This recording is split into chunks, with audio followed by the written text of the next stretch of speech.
Hey there, I'm Arun Sivashankaran, And I'm David Jansen. and you're listening to the Revenue Funnel Optimization Podcast by Funnel Envy. This show's for B2B marketers, demand gen teams, and go-to-market folks who are over the hype and want the real stuff. We're talking about what actually drives results across the funnel. Experiments, website optimization, buyer journeys that convert, not just vanity metrics. It's tactical, it's honest, and yeah, sometimes it's messy. That's how real revenue gets made, so let's get into it. Most marketers that I talk to don't know that you can go on Meta or now on LinkedIn and launch a native conversion lift study tomorrow. Self-serve. LinkedIn just went GA with it. Same thing for Meta. You don't need any permissions. You don't need any fancy tools. You don't need Paramark. You just go into Meta, log in, launch conversion lift. Welcome to the Revenue Funnel Optimization Podcast. Today, I'm really excited to have a couple of guests joining us to talk about marketing mix modeling and incrementality testing. So, our first guest is Pranav Piyush. He's the co-founder and CEO of Paramark. Pranav really brings a marketer's perspective to MMM and incrementality testing. He's led growth at companies like Dropbox, Pilot, Magento, and Bill, and recently founded Paramark to fix the broken state of marketing measurement. Pranav, great to have you on. Thanks for having me. I'm looking forward to this. It'll be fun, and nice to meet you as well, Jason. Yeah, and our second guest, Jason. Jason, like Pranav, and I have worked together in the past. He, brings a data and analytics perspective with deep experience in transforming data organizations, marketing technology, and bringing analytical rigor to his customers. His experience includes leadership roles in data and analytics at companies like Springboard, Automation Anywhere, and HP. And as a serial entrepreneur, he's an advisor to multiple SaaS and e-commerce startups. So welcome, Jason. Thank you. Happy to be here. And I'm excited to talk to both of you about MMM and incrementality testing. Maybe we start with some definitions. And I know, Pranav, this is what you talk about every day. So help us with, what are we talking about when we're talking about MMM and incrementality? Oh, wow. Okay, I'm going to try and boil it down in a very simple way. I've spoken to so many marketers over the course of my career, and then especially over the last 3 years as we've been building Paramark. And the question that comes up often is, hey, we have all of this data. We have all of this reporting. I can slice and dice my data a gazillion different ways. And yes, there are some issues and what have you. But the biggest issue is, how do I talk to my finance team about what's working, what's not working? Where do I invest the next dollar? How do I adjust my allocations? How do I balance the short term, like this quarter, results, and also the long term?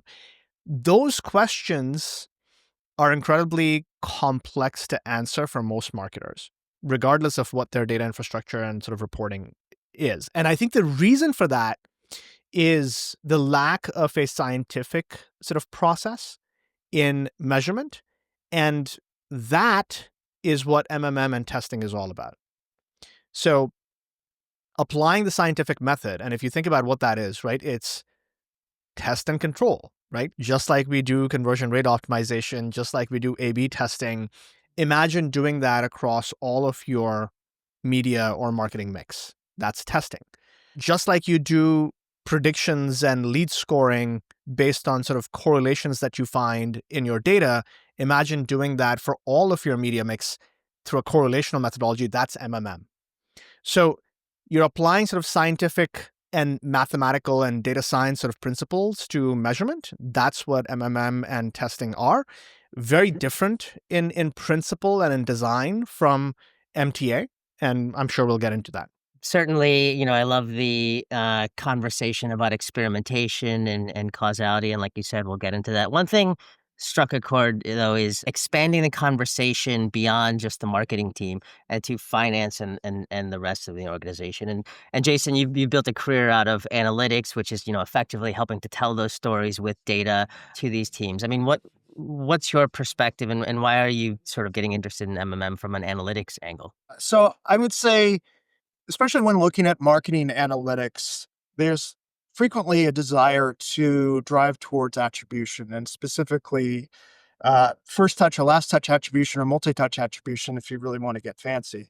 And the precursor to having a working attribution model is making sure that all of your silos of marketing data and sales data can be joined together. And that usually means finding one or two or a set of common attributes that are shared across those silos so that you can join them together and combine the data using those common dimensions. Well, that's easier said than done, and usually requires some amount of planning and system design to make all that happen. And that usually is just something that does not happen. You also have a lot of modern journeys going across devices. Someone going and visiting the website and then going on their phone and looking at something else when they have a different thought. Maybe they fill out a form when they're on their laptop and then they go to their desktop. So you have cross-browser, cross-device, all of these privacy restrictions going on in the modern era that really makes it very challenging to stitch these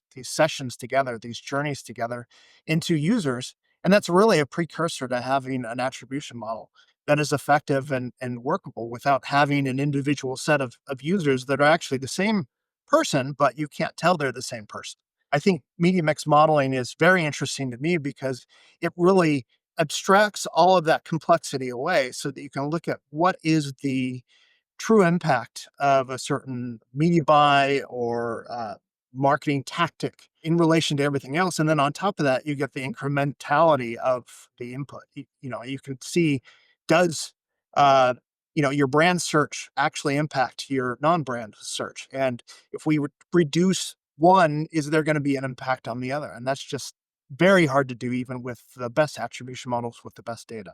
We have data engineers, people on the analytics team that spend all sorts of time like stitching together touch points and, devices and figuring out, consent mechanisms and all of that. Like, Pranav, are we saying that we should just stop doing all of that and just throw all of that touch point data out and just move to MMM? I mean, how do I reason about these things?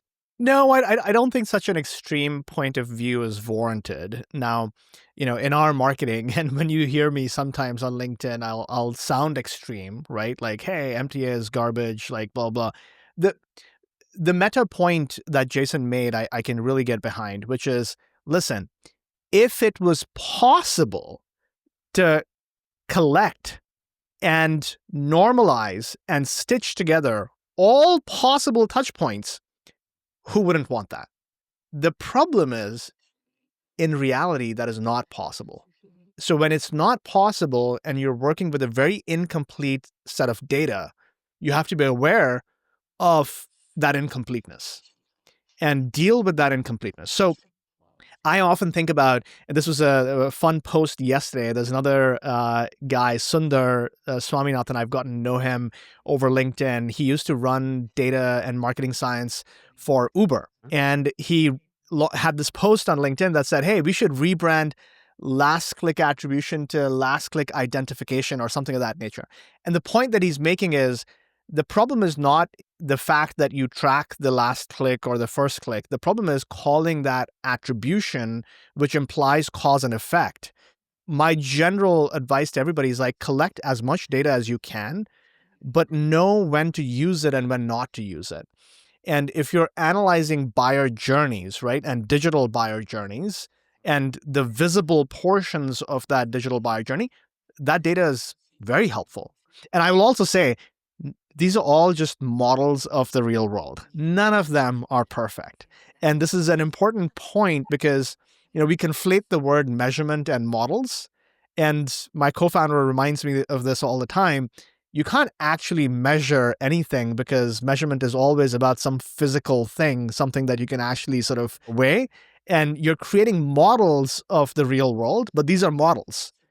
Here's a quick thought. If forms are giving you garbage leads, We've got the playbook for that, straight from hundreds of real experiments. It's called the Lead Conversions Playbook, and it's all about how to drive quality leads that your sales team actually wants to talk to. Grab it in the show notes. In your opinion then, Pranav, like what companies are ready and what are the characteristics of organizations that are ready for MMM? And then I'm going to be very interested to see Jason's response to this as well from a data maturity perspective. But why don't you start?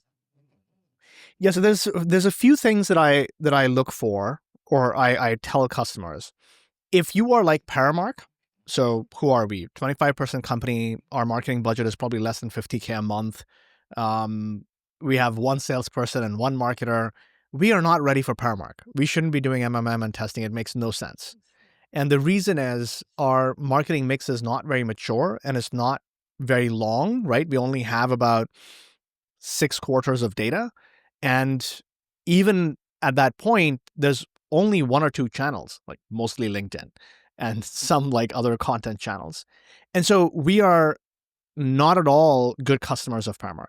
When it starts to get interesting is when you are making much bigger investment decisions. So once we start spending a couple of $100,000 every month, so you're starting to get like 2-3 million a year, you're investing across, and this is going to happen for us, right? We're going to start investing on LinkedIn, YouTube, Google, potentially Instagram. Now you're talking about very different and interesting sort of challenges, because somebody seeing our ad on Instagram is not going to click through and fill out a demo form. That doesn't happen for B2B SaaS. So when your media mix is diverse, when you have at least, I would say, 2 years of data, when you're spending a few $1,000,000 a year, that starts to be the right time for you to invest in something like MMM or testing. That's my sort of, recommendation. There might be cases when you can do it right off the bat because you've got a big budget and you're like, hey, we want to go just own the market right out of the gate. Maybe there's an option for you to start doing incrementality testing. We can talk about it. So that's a big part of it. The second part of it is like, if you don't have an internal team that has a good understanding of your data, don't do it. It's garbage in, garbage out. And so getting the data clean and having a good data maturity, having a data warehouse, having, DBT models, like all of that stuff is very, very critical. So that's my take. I'm curious to hear what Jason thinks about that. Yeah, Jason, I mean, you and I talked about this, about a project before that you were working on where you introduced MMM, and obviously looking at sort of data maturity, breadth of data, depth of historical data, and overall organizational capability. I'm definitely interested in your take. When is an organization ready from Yeah, so I think I'd echo the historical context where you really need not only a mature marketing program, but you also need that marketing program to have been mature for a while to really extract good insights out of doing this kind of modeling. I think rule of thumb is you want at least 18 months, if not 2 or 3 years. And that means that the marketing needs to be relatively reflective of what you're intending to do in the future during that period of time too. So if you're anywhere short of that bar, I think going with more of an attribution-based kind of insights is what I would suggest, just because you get a lot of noise when you do media mix modeling when you have less than that amount of historical data, and that historical data being representative of what you're trying to predict in the future.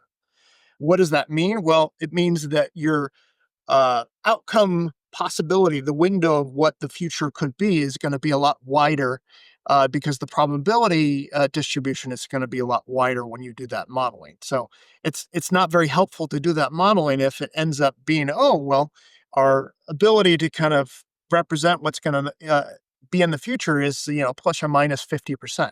Right. Might as well just flip a coin if you're going to get that kind of probability spread out of it. There's a lot of factors, as Pranav kind of put into it, in terms of it's going to mean that this is going to work better for you or worse for you. But I think too, they need to work together, because I think one thing that a lot of executive teams struggle with is being able to interpret the data, and more so than interpret the data, to be trust the data. And if they can't understand how the sausage is made, there is going to be a certain amount of trust us, bro, that is going to be hard for an executive to kind of get behind if they don't have other means of kind of tying off what the recommendations are that are coming from the media mix modeling. That's such a good point, Jason. I have a couple of things that I talk about with our customers who are going on this journey.